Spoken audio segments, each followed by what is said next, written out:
Imagínese un guerrero, entrenado desde pequeño para proteger la vida de su señor con su vida.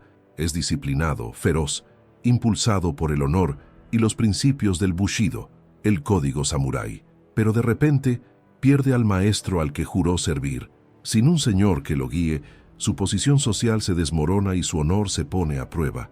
Este es el punto de partida para comprender quiénes eran los Ronin, los legendarios hombres de las olas, figuras que flotaban sin rumbo en el rígido sistema social del Japón feudal. El término Ronin tiene un origen poético.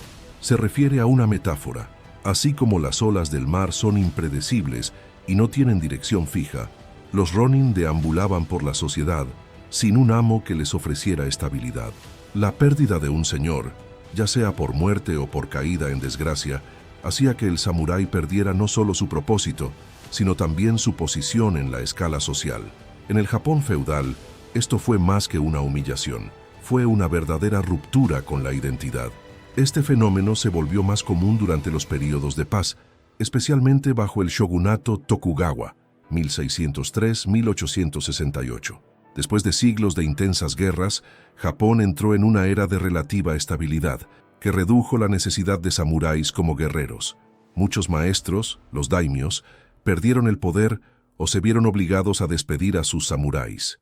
Como resultado, miles de samuráis se vieron transformados en ronin, desprovistos de propósito y a menudo marginados por la sociedad. Ser un ronin era un dilema moral y existencial. Bushido, el código de conducta samurái, predicaba la lealtad incondicional al señor. Cuando esta lealtad se vio rota, incluso por factores externos, el ronin se enfrentó a una paradoja. ¿Debería quitarse la vida para preservar su honor o intentar reconstruir su existencia en un mundo que a menudo lo despreciaba? Quienes eligieron vivir se enfrentaron a la discriminación, mientras que otros eligieron el seppuku, suicidio ritual, como forma de recuperar su dignidad. Pero no todos los ronin siguieron el mismo camino. Algunos se convirtieron en mercenarios o maestros de artes marciales, utilizando sus habilidades para sobrevivir en un sistema que ya no les ofrecía un lugar. Otros, sin embargo, cayeron en la delincuencia, formando pandillas y desafiando el orden establecido. Este contraste convertía a los ronin en figuras fascinantes. Podían encarnar tanto el ideal del guerrero resistente como el símbolo de la ruina causada por el cambio social. A los ojos de la sociedad japonesa, ronin tenía un aura de ambigüedad. Ambos eran héroes y marginados, una mezcla de admiración y desprecio. Esta dualidad ha permitido que sus historias sobrevivan durante siglos, inspirando narrativas de lealtad, tragedia y resistencia. Comprender a los ronin es esencial para profundizar en las complejidades de la sociedad feudal japonesa. Representan una era de transición, una época en la que Japón enfrentó los desafíos de equilibrar la tradición y el cambio. Y es precisamente esta transición la que da vida a las historias del ronin más famoso, cuyas luchas y logros siguen resonando en la cultura popular hasta el día de hoy. En el Japón feudal, pocas historias capturan tanto la esencia del Bushido como las de los 47 ronin. Esta saga épica de lealtad, planificación meticulosa y sacrificio es uno de los cuentos más emblemáticos de la cultura japonesa, un cuento que sigue resonando como símbolo de devoción y justicia. Todo comenzó en 1701, durante el período Edo, una época de relativa paz pero también de estricto control jerárquico. Asano Naganori, un joven daimyo de la provincia de Ako, fue convocado al castillo de Edo para servir al shogun Tokugawa Tsunayoshi. Allí se enfrentó a Kira Yoshinaka, un poderoso funcionario responsable de instruir a los daimyos en la etiqueta de la corte. Kira era conocido por su arrogancia y aparentemente menospreciaba y humillaba a Asano repetidamente, con la esperanza de recibir sobornos que nunca llegaron. Después de un insulto final, Asano, vencido por la ira, desenvainó su espada dentro de los pasillos del castillo, un grave tabú, y atacó a Kira hiriéndolo levemente. Asano fue detenido inmediatamente. La pena, seppuku, suicidio ritual, por faltarle el respeto al castillo del shogun. Su muerte fue una sentencia rápida y despiadada, pero la consecuencia más significativa fue la disolución de su familia. Sus samuráis se convirtieron en ronin, sin amo y sin propósito. Entre ellos estaba Oishi Kuranosuke, el líder de los guerreros ahora deshonrados de Ako. La desgracia provocó indignación.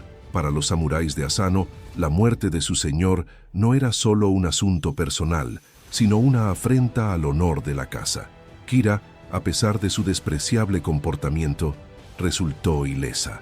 La lealtad a Asano, incluso después de su muerte, unió a los guerreros, quienes decidieron que la única forma de restaurar el honor de su amo era vengarse de Kira. Sin embargo, la misión no sería fácil. Edo era una ciudad estrictamente controlada, y los hombres de Kira estaban alerta ante cualquier intento de venganza. Conscientes de esto, los Ronin se dispersaron, fingiendo tomar caminos separados. Algunos se convirtieron en comerciantes, otros en mendigos. Oishi, el líder, incluso se mudó a Kioto, donde llevó una vida de excesos, visitando burdeles y fingiendo haber abandonado cualquier sentido del honor. Fue una estratagema cuidadosamente planeada para engañar a los espías de Kira, quienes finalmente concluyeron que los Ronin ya no representaban una amenaza. Durante 2 años, el Ronin esperó, planificando cada detalle. Durante este tiempo, se enfrentaron no solo a la vigilancia de Kira, sino también a su propia lucha interna, entre la lealtad y la supervivencia. Muchos tenían familias que mantener y se enfrentaron al desprecio público por su nuevo estatus de Ronin. Aún así, su determinación se mantuvo inquebrantable. La noche del 14 de diciembre de 1702, el plan finalmente se puso en práctica. Los 47 Ronin, ahora reunidos, atacaron la mansión de Kira.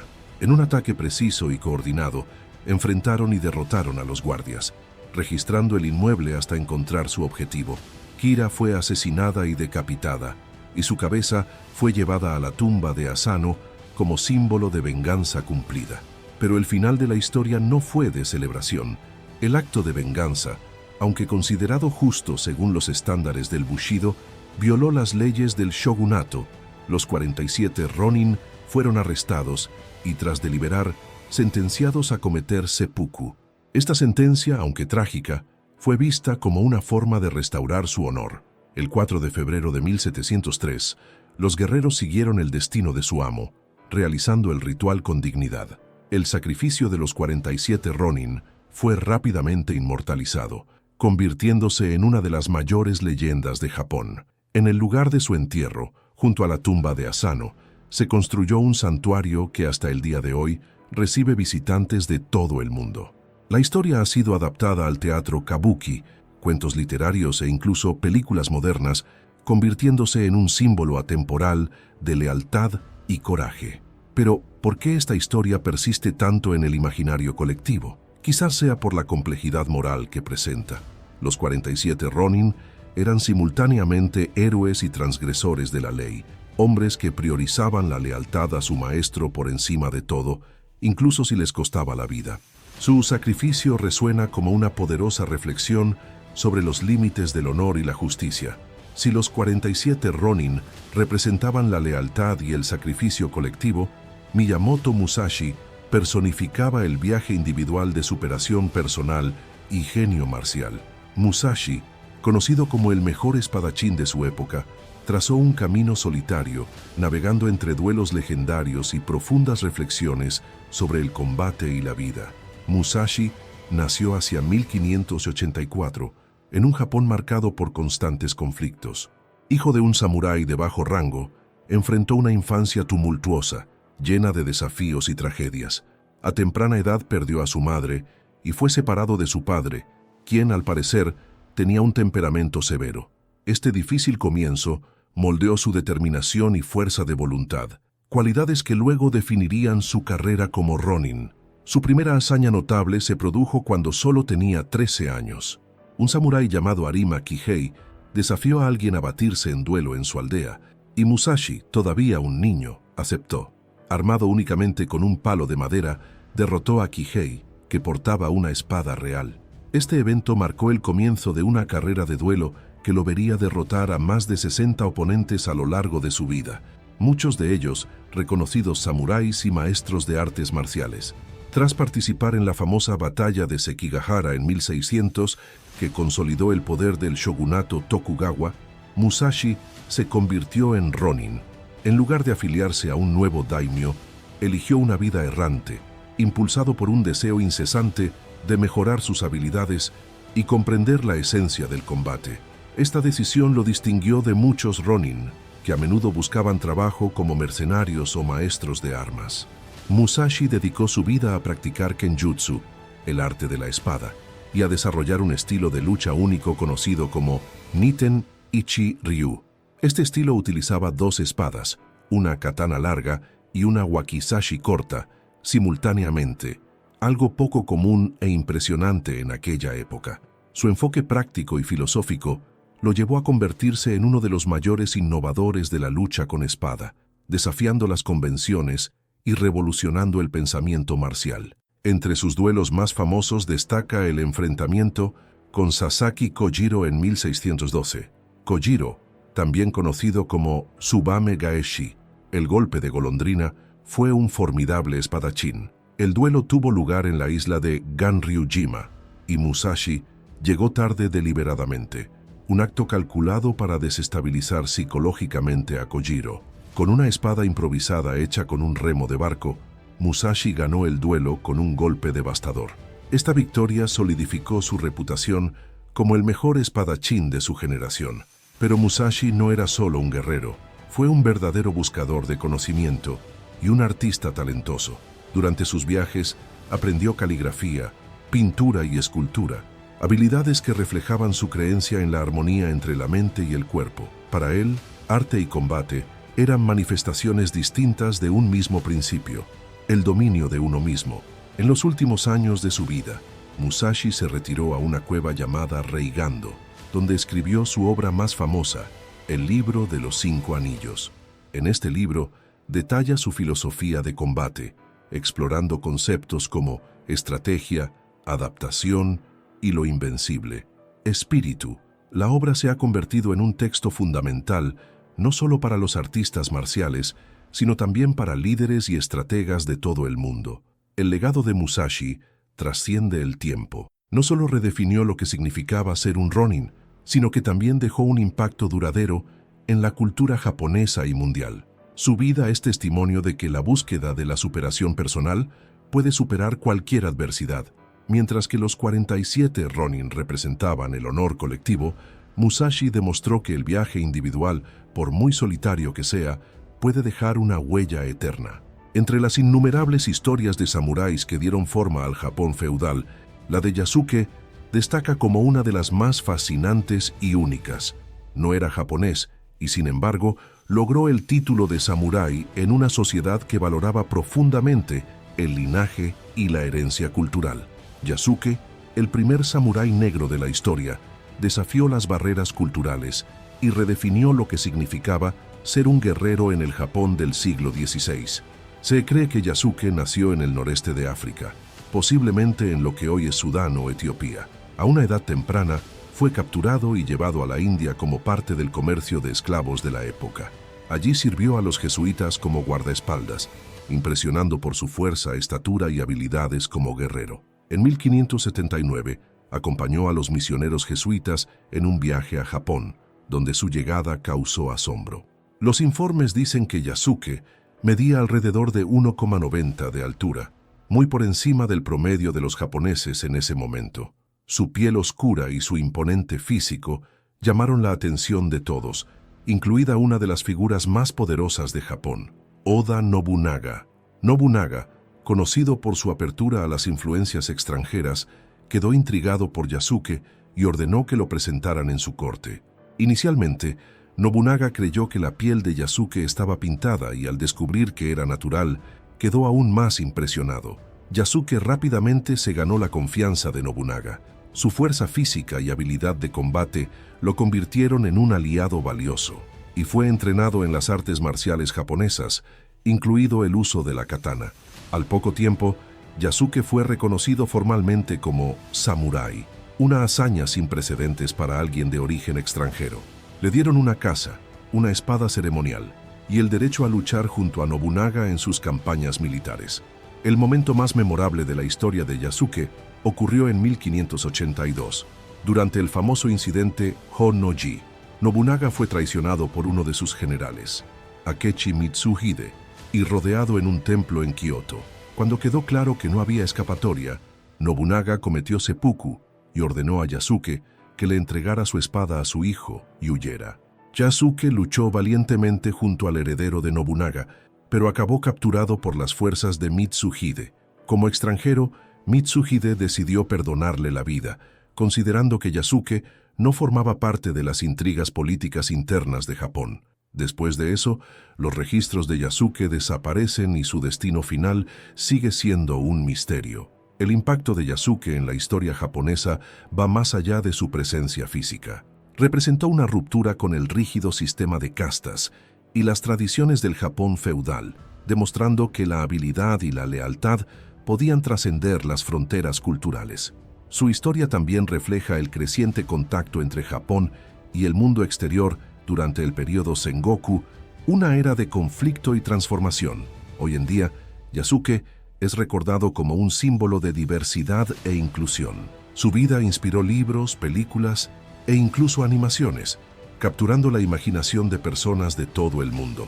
No solo fue un guerrero excepcional, sino también la prueba viviente de que el espíritu samurái podía abrazar a quienes demostraban coraje y honor, independientemente de su origen. En un mundo predominantemente masculino, Tomoe Gosen se destacó como una figura rara y extraordinaria. Una guerrera hábil, desafió las convenciones de género del Japón feudal, labrándose un lugar destacado en batallas épicas y en las leyendas que dieron forma a la historia del país.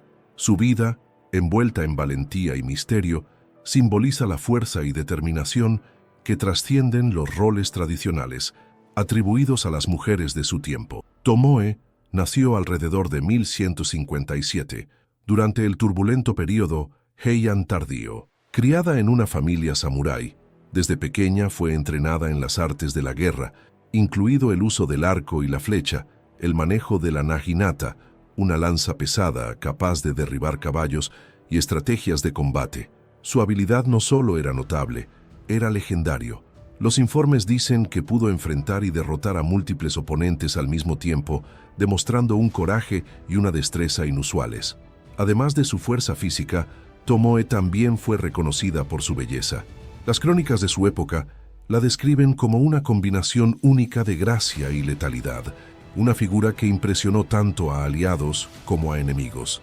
Esta dualidad, fuerza y feminidad, contribuyó a su inmortalidad en los registros históricos y en el imaginario popular. Tomoe sirvió bajo el mando de Minamoto no Yoshinaka, uno de los líderes del clan Minamoto durante las guerras Genpei 1180-1185, un conflicto brutal por el control de Japón entre los clanes Taira y Minamoto. Yoshinaka, su señor y posiblemente amante, confiaba completamente en ella, y a menudo la enviaba a liderar tropas en batallas decisivas. Una de esas batallas tuvo lugar en Awasu, donde el ejército de Yoshinaka se enfrentó a fuerzas abrumadoramente superiores del clan Minamoto, lideradas por Minamoto no Yoritomo, el primo de Yoshinaka. En la batalla de Awasu, Tomoe luchó ferozmente, enfrentándose a la inevitable derrota de su señor. Según los informes, cuando las tropas enemigas rodearon a Yoshinaka, Tomoe se negó a retirarse. En un acto de valentía, se enfrentó a uno de los guerreros más temidos del ejército enemigo, Honda no Hachiro, y lo decapitó, antes de desaparecer de la historia. Su destino después de esta batalla sigue siendo un misterio. Algunas versiones apuntan a que murió en combate junto a Yoshinaka. Otros afirman que sobrevivió y pasó el resto de su vida como monja budista, reflexionando sobre las atrocidades de la guerra. El impacto de Tomoe Gosen va más allá de sus logros en combate. Se convirtió en un símbolo de la fuerza femenina en una época en la que las mujeres, aunque valoradas en ciertos roles, rara vez eran reconocidas como guerreras. Su historia ha inspirado a generaciones de mujeres, desde practicantes de artes marciales hasta escritoras y artistas que mantienen viva su leyenda en la literatura, el teatro y el cine. Hoy, Tomoe es recordada como un ejemplo de valentía y habilidad. Su historia, aunque entrelazada con el romanticismo de las leyendas, refleja el espíritu indomable de los samuráis que no se dejaban definir únicamente por sus circunstancias. Como Ronin, Tomoe representa la lucha por la supervivencia y la preservación del honor en un mundo en constante cambio. Para los Ronin, la pérdida de un maestro no era solo una crisis de identidad, sino también una lucha diaria por sobrevivir en un sistema feudal que giraba en torno a la lealtad jerárquica. Sin la protección de un daimyo, se encontraron marginados de la sociedad, enfrentando el desafío de equilibrar las expectativas del código Bushido con las implacables realidades de su nueva condición. En el Japón feudal, el estatus de Ronin era una especie de no lugar social. Mientras los samuráis vinculados a un señor tenían privilegios y deberes bien definidos, Ronin vivía a la sombra de la desconfianza. Sin un maestro que los guiara, a menudo se los consideraba inestables o peligrosos. Esta reputación, en parte, se vio reforzada por quienes recurrieron a la criminalidad. Las bandas de Ronin, incapaces de encontrar un trabajo decente, formaron bandas que aterrorizaron a las aldeas y a los comerciantes. Sin embargo, no todos los Ronin siguieron este camino. Muchos utilizaron sus habilidades de combate para encontrar nuevos medios de vida. Algunos se convirtieron en mercenarios y alquilaban sus espadas a cualquiera que pudiera pagar. Otros ofrecieron sus servicios como guardaespaldas a comerciantes ricos o nobles menores. Este trabajo, aunque lucrativo, no siempre ofreció el prestigio del que alguna vez disfrutaron como samuráis al servicio de un daimyo. También hubo quienes se reinventaron como maestros de las artes marciales. Con la expansión de los dojos en Japón, algunos Ronin transmitieron sus conocimientos de espada, arco y otras disciplinas. Esta fue una forma de preservar el Bushido y transmitir la filosofía marcial, aunque adaptada a las necesidades de los tiempos de paz. Para los más inclinados espiritualmente, convertirse en monje o peregrino era otra alternativa. Muchos buscaron redención o un nuevo propósito al adoptar una vida religiosa. Este camino ofrecía una manera de honrar al Bushido mediante la disciplina y el autosacrificio, incluso fuera del campo de batalla. Aún así, la vida cotidiana de los Ronin rara vez era fácil. Muchos se enfrentaban a la pobreza extrema, vivían de forma nómada y dependían de la caridad de otros. La sociedad, aunque fascinada por sus historias, a menudo los marginaba. Era común que estos guerreros errantes sufrieran prejuicios o fueran tratados con desdén, especialmente por parte de los campesinos que temían su imprevisibilidad. La ambigüedad moral de los Ronin también los convertía en figuras complejas. Algunos buscaron la oportunidad de restaurar su honor, como los 47 Ronin que vengaron a su maestro.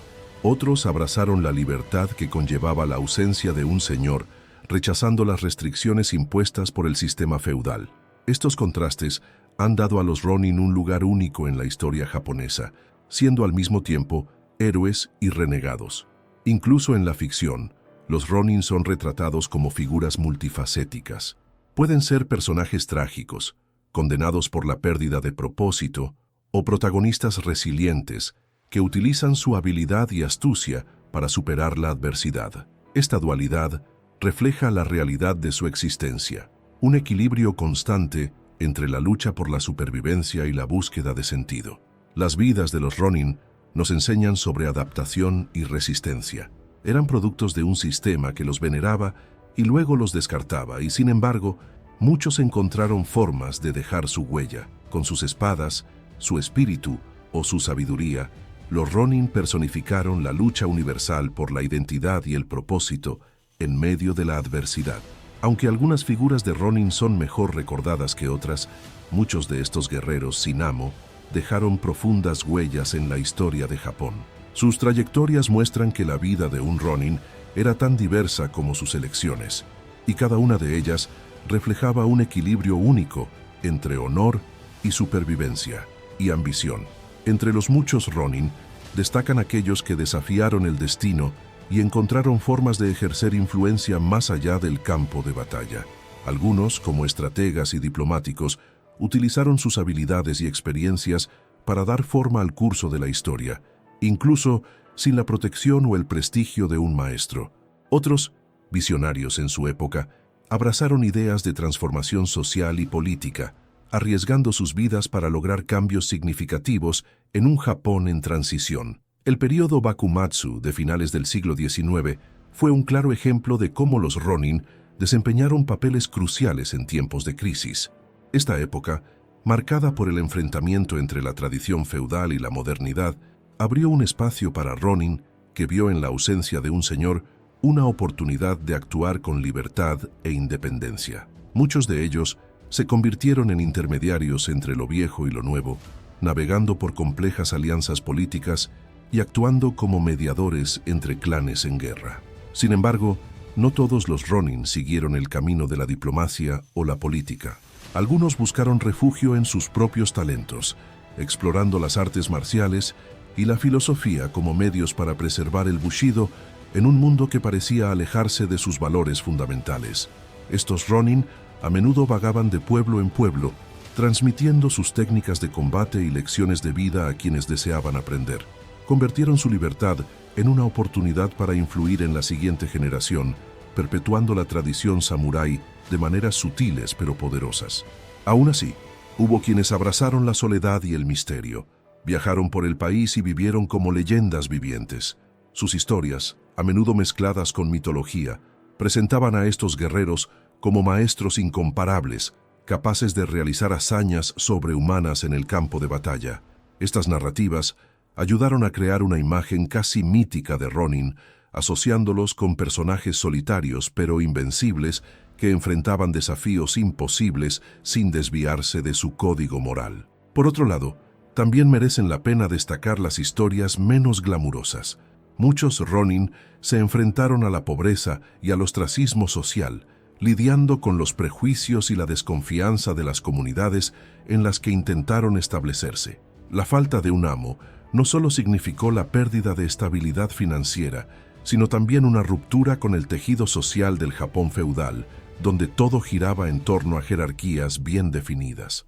Esta marginación llevó a algunos a buscar trabajo como mercenarios o guardaespaldas, mientras que otros sucumbieron a la desesperación, ingresando al mundo del crimen o viviendo recluidos. Sin embargo, incluso los Ronin más anónimos contribuyeron a dar forma a la narrativa de la clase samurái y su impacto en Japón.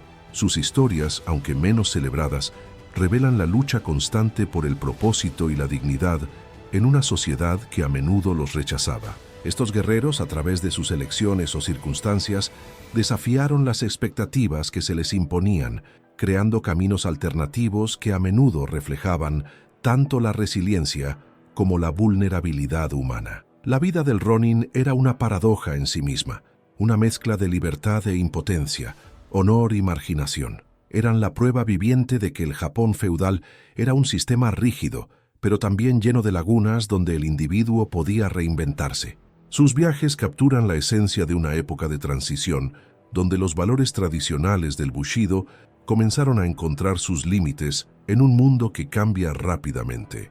Estas diversas historias, ya sean de triunfo o tragedia, muestran que los Ronin eran más que guerreros sin amo. Fueron sobrevivientes, estrategas, maestros y sobre todo seres humanos que navegaron por las olas impredecibles de la historia, dejando un legado que continúa inspirando. Los Ronin, más que simples guerreros sin amo, representan una fascinante paradoja en el corazón de la historia del Japón feudal. Fueron a la vez frutos de un sistema social rígido y ejemplos vivos de resistencia a sus limitaciones. Su existencia nos desafía a reflexionar sobre cuestiones universales de identidad, honor y adaptación en tiempos de adversidad. En esencia, los Ronin simbolizan la tensión entre tradición y cambio. En el Japón feudal, el Bushido hacía hincapié en la lealtad inquebrantable al amo como virtud central. Cuando esta relación se rompía, voluntariamente o por circunstancias externas, el samurái se transformaba en Ronin, figura que parecía contradecir los propios ideales del Bushido. Aún así, muchos Ronin encontraron formas de reinterpretar estos valores, demostrando que el honor y el propósito podían mantenerse incluso en ausencia de un maestro.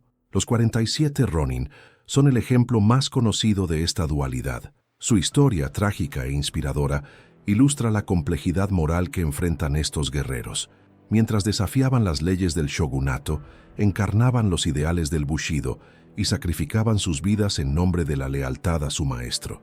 Esta tensión entre la ley y el honor es un tema que resuena hasta el día de hoy y refleja dilemas éticos que trascienden culturas y épocas.